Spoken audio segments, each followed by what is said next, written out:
Good morning, everybody. Welcome to your Rangers Review morning briefing. It is Monday, the 17th of November. I'm Derek Clark. I'm joined this morning by Joshua Barry. How goes it, Joshua? Goes good. Nice. How is it where you are? Because it is a beautiful day in Glasgow. Is it all right? We're down by in your neck of the woods. Yeah, sun is shining. Can't complain. Bitterly cold, right enough, but hey ho is what it is at this time of year. But yeah, it's dry and not blowing a gale, which it was on Friday. So yeah, Storm Claudia, I think it was. It was bashing much of the country. So yeah, all good. Do you have a good weekend? I did. I had quite a quiet weekend. I was back home. Yeah, not a lot to report. Not a lot to report really. It was nice to not have much Rangers nonsense on the go. Obviously, had a bit of that on Saturday and Friday night, but nothing too extreme. What about you? No football at all for you? Did you watch the Scotland game? I didn't know. I was actually out on Saturday, and then yeah, I came back in and yeah, just had a real chilled out weekend, to be honest. Nice. Yeah, no football, but yeah, we're over at the hump now, hurtling towards next weekend when Rangers do return to action. So yeah, lots to come your way over the course of the week, folks. And of course, we had a couple of videos for you. We treated you over the weekend. Joshua and Blair were on yesterday with a set piece video. They were in the Rangers Review HQ studios. And Stevie and Chris recorded their latest episode of The Talking Point as well. So, yeah, plenty of Rangers content. Today, we're going to discuss Kevin Thelwell's surprise interview with Rangers TV, which appeared on Saturday morning. So we'll get stuck into that. Before we do that, though, quick word for our podcast sponsors, as ever. Willow's Fencing, the great guys at the Glasgow-based fencing company you can trust and proud partners of the Rangers Review. If you're looking for a new fence, then these are the guys to call, folks. No job is too big or too small. You also get 10% off with the code Rangers Review over on their website, which is willows-fencing.com. And it's also the first day of our Black Friday sale, which kicks off where you can get a year's subscription of the Rangers Review over on the website for just £12. £1 a month it works out, of course. Yeah, absolutely cracking value. Head over to rangersreview.co.uk/subscribe to sign up. The link is in the description below this video. I know that thousands of you are already subscribers to the website, so thank you for your continued support. But now, if you're humming and hawing over whether to join or not, now's your time to do so, Joshua. Yeah, and just quickly, we hope this is just because there's so many people want to subscribe this morning, Derek, but there's a little bit of a problem with the landing page on the website. So if you click that link and it's not giving you the £12 offer, that should be fixed very, very soon. Hold your horses until it is slightly later today. But yeah, this is the offer we do every single year. As you say, we know a lot of the people who watch the videos are subscribed, but simultaneously, Derek, this is the best way to support us and keep us doing more of these videos over the weekend. As you say, it's the best way to get the best Rangers content. £1 every single month. You can't really argue with that. It gives you a good opportunity to try out what we do, everything from the exclusive news you get to the insight and the analysis, to run-of-the-mill press conference and match coverage, but stuff that it really matters. And the best part about this now, Derek, is our app, which is constantly getting updated. I love using it now. You can save articles. You can actually watch the morning briefing in there too. You can save videos you want to watch, and you're basically not being bombarded with adverts. So listen, we really think it's a fantastic offer. It runs throughout the week. £12 for a year, and yeah, we really think that if people take us up on that who haven't subscribed, then they will enjoy a Rangers Review subscription. Yeah, absolutely. Well, folks, so yeah, that is our Black Friday offer, which has launched this morning. Blue Nose Sparky, bit of admin, he says, is YouTube subscription different to the Rangers Review website subscription? It is Blue Nose Sparky. So if you want to take up the YouTube, the extra content you get on there, there should be the join button on the homepage. At one point down the line, and we'd love to do this, is to amalgamate the both of them, but it's just not logistically feasible at this point in time, unfortunately. But yeah, that is hopefully in the pipeline. We'll get to make sure that if you subscribe to one, you subscribe to the other. But that they are different at this point in time. Right, let's get to it then. of course, the big news over the weekend was, Kevin Thelwell coming out, Joshua, and story that we had, you had on the website earlier on, a good few weeks ago now, was Jonathan Hunter Barrett, formerly of Wolves, a guy that Kevin Thelwell knows. He's been confirmed as the club's new academy director. Rangers also searching for a new head of football operations. 35-year-old was promoted to the role of head of academy coaching at Wolves in 2019. He became academy manager in 2022, and he's been there at Molineux for 15 years. So, he joins the club. Your thoughts on that, Joshua? Yeah, as you say, we had it probably about a month ago on the Rangers review, and also had that Jonathan Hunter Barrett, who's been at Wolves for nearly 15 years. He was there with Kevin Thelwell. Kevin Thelwell was the academy director at Wolves from, I think, 2013 to 2016, Derek, and then became the sporting director for 4 years. So this is someone he knows well. We can argue against the merits, the pros and cons of bringing in guys that compared to maybe guys that you don't know, and that is a conversation that I think is very live amongst Rangers supporters at the moment. I think what you've got to say is there's a lot of staff coming in, isn't there, Derek? And I tend to think that communication from a club matters. And to be fair to Kevin Thelwell, he did that press conference a couple of months ago. So he is speaking. However, again, something we've covered a lot is that you can always talk about the planning and the infrastructure when you're in a really good place. Now, Rangers have won 3 games in a row, and that was, referenced at the start of the interview. That is, I wouldn't say that's a really good place. I'd say that's a very, very basic average of where Rangers should be. I know we'll get on to discuss Kevin Thelwell's comments on refereeing as well today, Derek, and there is, I think, value in discussing that.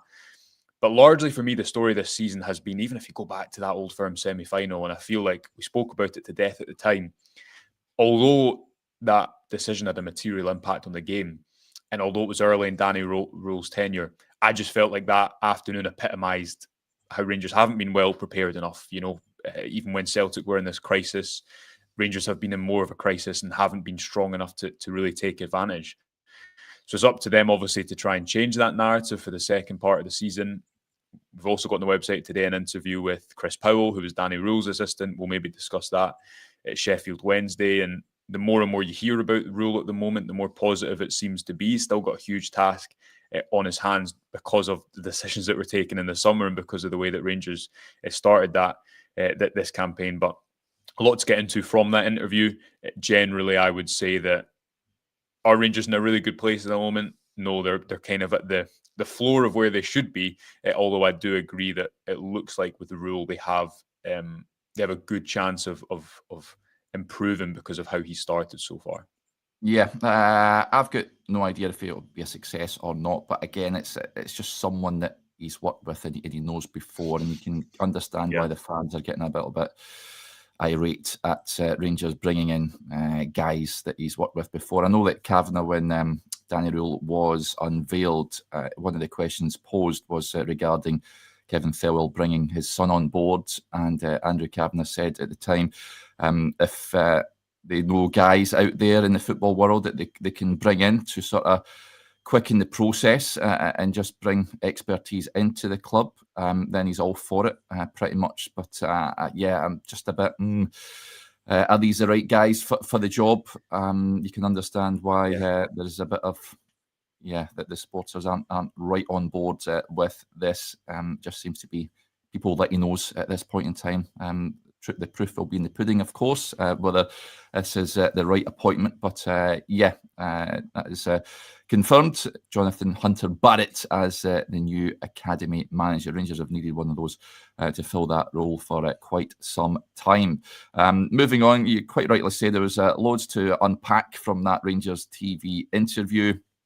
Kevin Thelwell says he's very pleased with Danny Rohl's progress so far. He says it's never easy for a head coach or a manager to come into a situation like Danny has. He's done really, really well. Him and his staff are really good people. I think we've made a good start. I still feel very confident. The situation was clear that we felt we weren't moving in the right direction previously. So unfortunately, we had to make that change. There's a clear difference in the way we're playing at the moment. He also touched on, of course, Danny Rohl did say he's looking to bring in a local coach, and Thelwell touched on this. He says, I'd probably say watch this space, see how that evolves now that we're out of a run of games, which perhaps gives us time to think about those things a bit more in detail. I think Danny Rohl did touch on that in a press conference prior to the international break, Joshua, that he was hoping to have perhaps someone in place by the end of this international break. Do you think that's likely by the time the team return to action? How important is it for you? Just on your previous point of that comment that Kavanagh made on the about staff coming in and effectively saying shorthand of it was, Derek, that if people know good people, we say bring them to us. There obviously is some value within that. I'm more on the skeptical side of that because I tend to think that sporting director obviously is above the head coach and they're going to be here for a longer period of time. But also, if you allow a sporting director to really, really build a club in their image, maybe the argument is that you have to do that to see results. But if it doesn't work and you have the kind of acrimony and the anger that you do at the moment, then I think you're dicing with danger a bit, Derek. Maybe there's a halfway house where you bring in a few people who you've worked with, a few trusted lieutenants when you're coming into a big job and after a short period of time. But I think there's a scale, and it does feel as though Rangers have went quite far to one extreme on that scale. As you say, Jonathan Hunter-Barrett will be judged on his own merits of that job.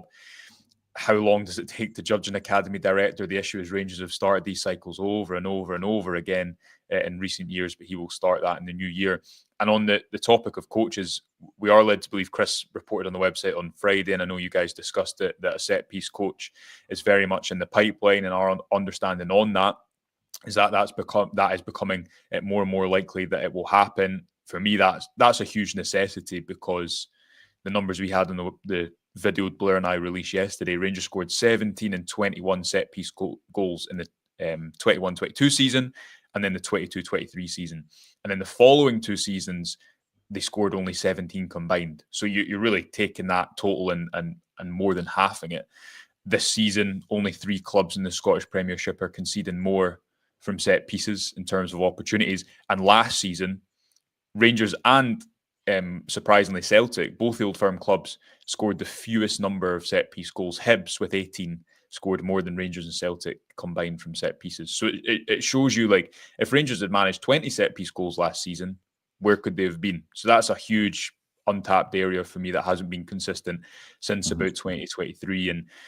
And on the topic of another assistant coach, maybe the liberation there is when Danny Rohl recently spoke about it, he said he spoke a little bit about a local coach, but more about, I want them to be involved in the preparation and the planning as well. Yep. And that's why this interview on the website with Chris Powell today, who was his assistant at Sheffield Wednesday, is relevant because he wasn't a Sheffield Wednesday legend. You'll know him from covering your football down south, Derek, but he's a very experienced and very widely respected figure in English football, and he could kind of give a little bit of local help maybe to Danny Rohl throughout his couple of years in the job. So Danny Rohl has used it before, but I think his emphasis will really be on how can this staff member aid my philosophy, what I'm trying to do, and maybe that's why it's just taking that bit of time to get everyone on the same page. Because as you say, he did insinuate that ideally he'd have it in place this international break, because after this international break, you don't have much of a break for a good number of months. Yeah, most certainly. Hugh gets in touch. He says Neil McCann is hopefully the man around the same age as he's not the same age as Danny. He wishes, I think, Neil McCann, Hugh, plus very knowledgeable in football, knows the expectations playing for Rangers. Danny Rohl only 36 now, is he? 36, yeah. So I think, yeah, certainly, apart from when Graham Souness came as player manager back in 86, I think he was 33 at the time. I think Danny Rohl's Rangers' youngest manager, if I'm not mistaken. Yeah. But interesting stuff from Thelwell. And he also touched on recruitment as well, with January just around the corner. He said it's a slightly different situation for us in that we've lost a head coach. We've appointed a new coach in Danny. We're very keen to make sure that he's an integral part of that process going forward. He was alluding to transfers. We've had a big meeting this week to talk about his feelings around the group so far, what he's learned about them, and areas we both think we can improve. Going forward now, we'll use that information plus the information from the owners and other sources to start to plan for January. We do expect to be fairly active. It's about Danny having the final say in these moments. It's very much about us working together in this instance and Danny having the final say. So keen to make sure that he made that point, Kevin Thelwell, that the manager will have the final say on players coming in, which should be the case. You cannot have a sporting director bringing players in that the manager does not want, Joshua. So he says fairly active in January. Rangers, for me, have to be very active in January, but good luck trying to ship some players out the door. They certainly need players to come in. Yeah, they do. And that distinction of, I think manager, I don't think there's a club, maybe there's very few clubs around the world where the manager doesn't have the final say. For me, it comes down to who are the bigger influences in that working dynamic, and how do those relationships work. And what I mean by that is with Russell Martin, and you look at his links to Jade Magoma, who incidentally I think has done well enough, although he shouldn't have been the only left back, or Joe Rothwell or Max Aarons. What I think is interesting to decipher, Derek, is to what extent were those signings pushed by Russell Martin. You think back to them usurping James Tavernier and Nico Raskin for the first few games of the season, and really Rangers are now going back to relying on that spine from last season. All these discussions we've had before, and so you know what I'm trying to say. I think a manager will always, generally, they're not going to have a player forced upon them. But what influence do they have is the more interesting point for me. Yeah. And recruitment needs to be right in January. Rangers need to get a few signings in to build around, because they've not had that. That's what this summer needed to be for me. Again, you can talk about the money on Manny Fernandez and Yusuf Chamiti and Oliver Antman alone. That is a huge, significant outlay that is not being returned with output so far. Rangers are still reliant on the core of their squad being Raskin, Tavernier, Suter, and Jack Butland. Jeji Gisama has kind of become one of those players. He's not making quite the same impact as someone like Václav Černý was, because he's a bit younger, and I think he maybe can hit those numbers, but it's going to take him a bit of time. You're seeing Mikey Moore now come onto a game.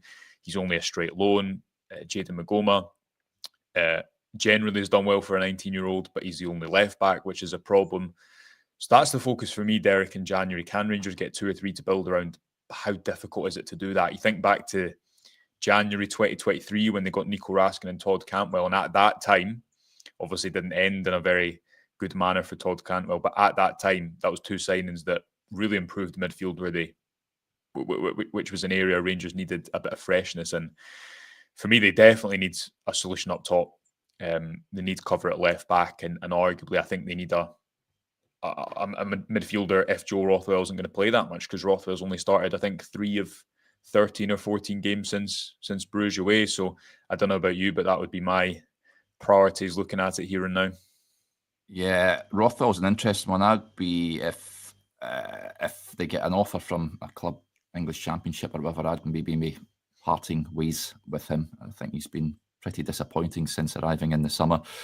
Maybe on a bit of a slide in his career. Certainly, we've not seen the Joe Rothwell of previous years, that's for sure. And he's on a hefty wage as well, so I'll be looking at maybe offloading him. But a lot of work for me has to take place in January. Big thank you to Peggy for correcting me. She says, correction, Derek, on the youngest Rangers managers. She says, youngest Rangers manager was Davy White. He was 34 when he was appointed. So there you go. Thank you for that, Peggy. And thank you for tuning in. Moving on from that, there's an interesting point that he raised. Well, stems from Willie Collins, All Right on the Night Ref VAR show that came out on Friday, I believe, when he defended the decision by the match officials to keep Austin Trusty on the park in that controversial League Cup semi-final. So one of the questions posed to Kevin Thelwell in that Rangers TV interview was regarding that incident, and this is just a snippet of what he had to say, folks. He says it's clear that everybody associated with the Rangers Football Club is very, very frustrated with that fixture. And he said, I think it's well known that we were disappointed with some of the consistency of the refereeing on that day. We've had some strong conversations with the SFA about some of those inconsistencies and some of those decisions. Following that meeting, I think it's probably also clear to say that whilst we agree with some of the points that were made during the conversations, we still fundamentally disagree with some of the points that were made, in particular, the Austin Trusty incident. So it's clear from our side it's a red card. I think we all feel like it's a dangerous precedent to be saying that striking somebody on the head is nothing short of a red card. So from our perspective, we want to have another conversation with the SFA. So there you go. That's just some of the words that Kevin Thelwell had to say on that. Joshua, bit surprised it took so long for the VR review show to come out. I've got to say, they certainly took their time on that. There's another ridiculous decision that they tried to explain with regards to the St Mirren and Hearts game as well. The Buddies were denied a legitimate goal in my eyes. And Colin, of course, trying to say that he was trying to explain himself why Austin Trusty wasn't sent off in that game. That's to do with the severity of the impact and the fact it was, I found laughable that he never made an attempt for the ball. So if you don't make an attempt for the ball, the severity of how much force you go in with impacts whether you get a yellow or a red card. But in short, he was backing his man. What do you make of that and what Kevin Thelwell had to say on these conversations that have been taking place? Yeah, it's funny how like I'm in agreement with you. I think it was a red card. I think there's a wider conversation to be had about the day, and I think it's a bit convenient at times for Rangers to be able to look at the referee calls when, in essence, or in fact, they were 1-0 down in that game because of how they approached it, because of all these factors, the recruitment, the manager, that for me is a big talking point.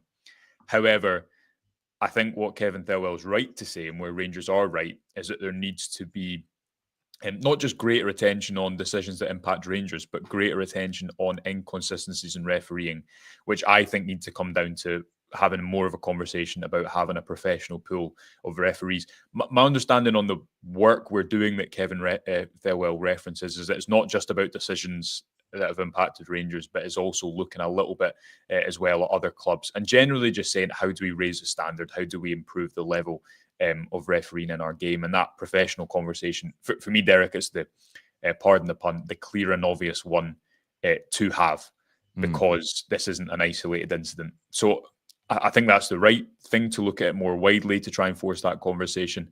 However, what I will keep coming back to personally about that Old Firm semi-final is it's too convenient to say that it was just about the referee. Yes, that had a material impact on the game in isolation, but all of these factors, the recruitment, the second head coach of the season, how Rangers approached that game, travelling back to the summer, the focus should have been on, if Celtic are going to have this transition year, if they're going to be in a bit of flux, we need to make sure we're stronger to take advantage.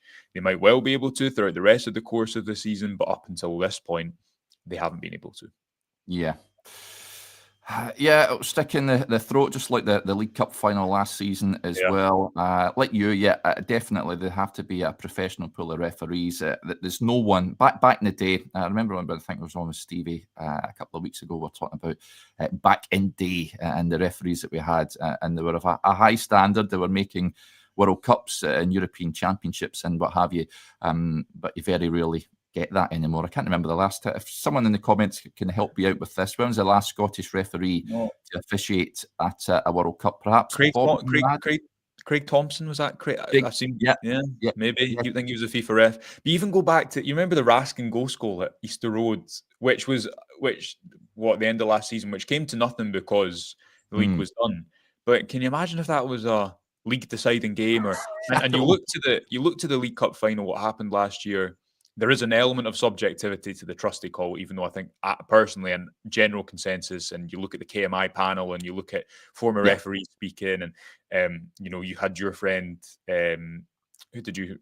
Mike McCurry, the good referee on. So I think general consensus is that it was the wrong decision, but you can have subjectively wrong decisions, or you can just have wrong decisions, which is something like that Raskin goal a mere few months ago is. So it's important to have that conversation, and as you say, look at the inconsistencies across, because it's a quality issue for me. If you go back to the St Mirren goal that you referenced there, I think it was against Hearts too. Yeah. That is important because to improve Scottish football, to improve the product overall, you can't have moments like that Raskin goal score in a match that matters. Because had that match mattered, that would have been, I think we'd have been speaking about that up until just now, and rightly so. Yeah, I just expect calamitous decisions like this from. I mean, I said at the start of the season, I didn't expect the refereeing standards to improve a great deal, and here we are. So there you go.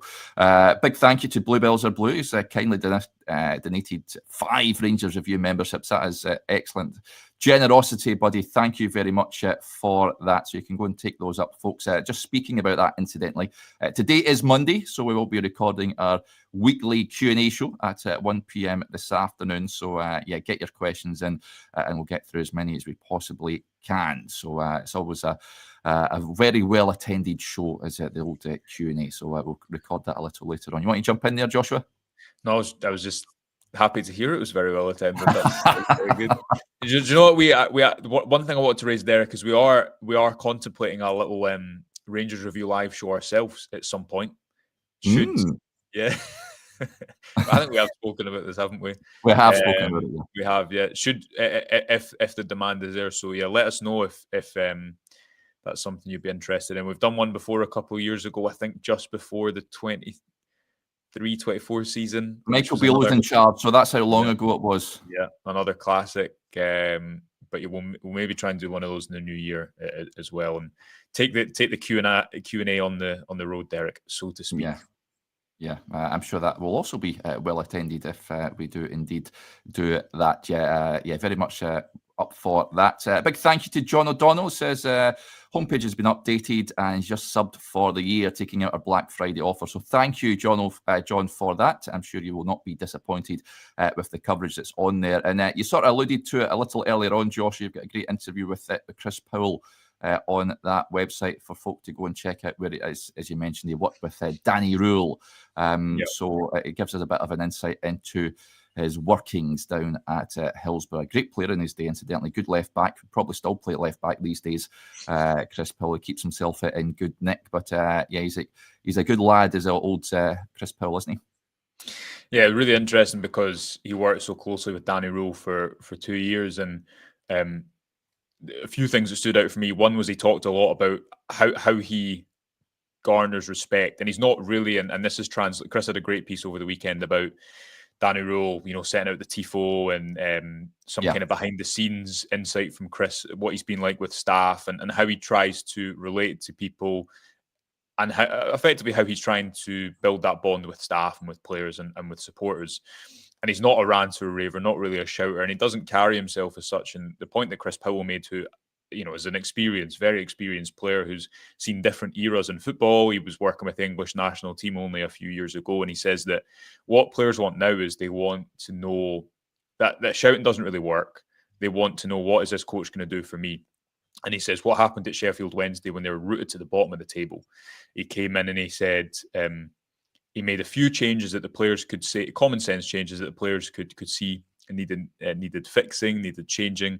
He made a few small additions. And as soon as the players started to see, oh, this is making me better, I'm not in an uncomfortable position anymore, I'm not having to play the ball out in areas that are really compromising, the crowd is more on my side when I play, then they start to go along with it. And that's how you achieve respect with your organisation, with how you prepare, with how you identify weaknesses in the opposition, all these factors. And we spoke a lot in the summer and at Danny Rohl's appointment about the fact that clubs more and more are going for these young coaches who maybe don't have a big track record of winning stuff, but have the ability to implement ideas and improve players. So you look at you have to help me here. The name of the Inter Milan manager this year, is it Christian Chivu, I think is how it's pronounced. Yeah, the Romanian boy, yeah. So he played for Inter Milan. He'd managed for 2 or 3 months in his career, Derek.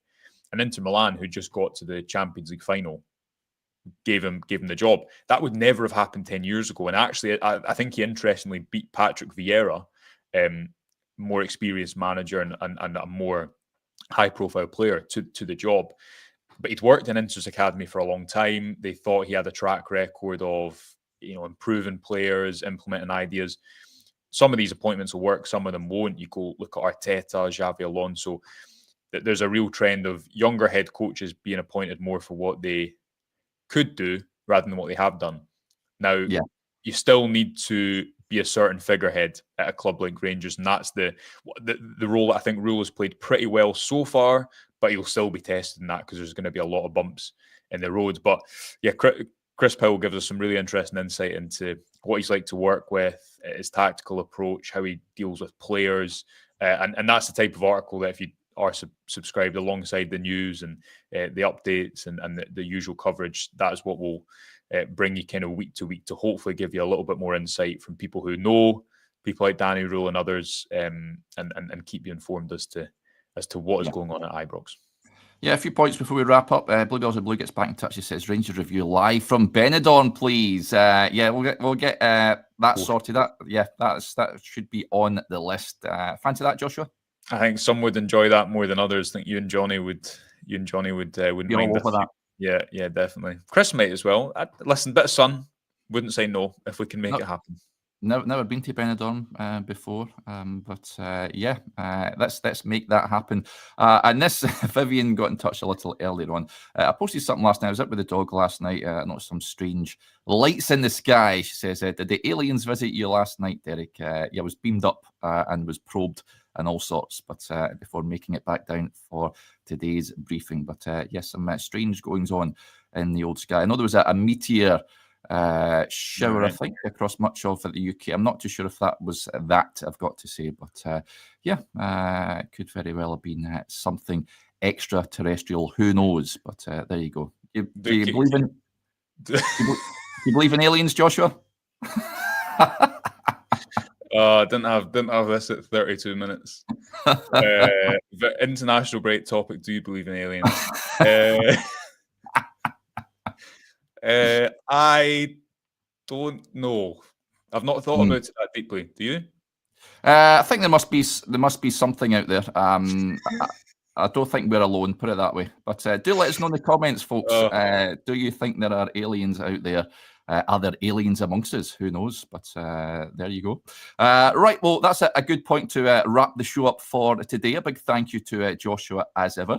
And thank you to you all for interacting with the show. Just a reminder, folks, that Black Friday offer for a year subscription on the website is now live. The website's all working. Happy days. Head on over and you'll get 12 quid for an entire year. The link is in the description below this video. Right, enjoy your Monday if we don't speak to you later on. And we'll chat again soon. Bye for now.